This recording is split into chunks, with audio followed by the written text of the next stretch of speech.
Circumcision is one of Judaism's most important practices, and for generations of believers it has symbolized a holy covenant with God. At a time when European Jews are facing legal battles to maintain their right to circumcise their sons, more and more Jewish parents in Israel are opting not to undertake the procedure, despite the fact it has been almost universally practiced since the foundation of the state. One mother who chose not to circumcise her son said some people were shocked to learn of her decision. The decision about not circumcising my child comes from the place where it's not necessary.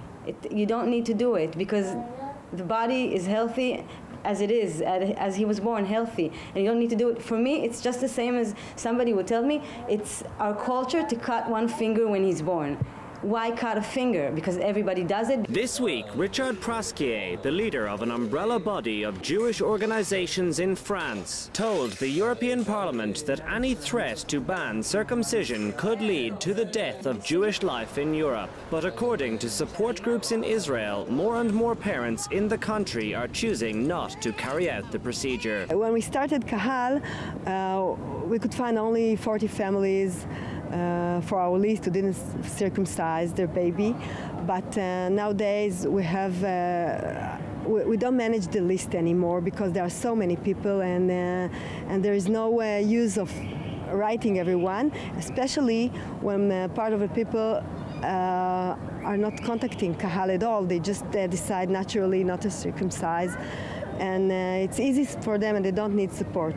In Europe, less than 20% of males are circumcised, while in the United States, more than half of boys undergo the procedure. With circumcision rates in Israel well above 90%, Mr. Tamir believes Jews in today's Israel have two main fears when deciding not to circumcise their sons. Firstly, the fear that their own families will not support the decision, and secondly, that their sons may feel or be treated differently in later life. Okay, the main thing that people are afraid of when trying to decide not to circumcise the baby is they're afraid of two main things.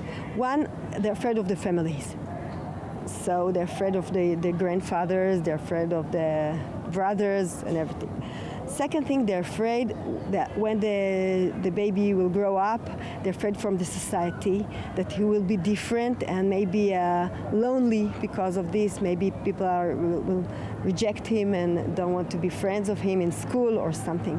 The American Academy of Pediatrics said in August that the health benefits of infant circumcision, which include reduced risks of certain infections, outweighed the risks associated with the procedure after the issue became controversial in Europe after a German court ruled circumcision to be illegal after a Muslim boy was admitted to hospital with severe bleeding after a botched operation. However, in Israel, medical negligence does not seem to be a problem, with fewer than 100 of the approximately 65,000 circumcisions carried out each year resulting in any medical complications.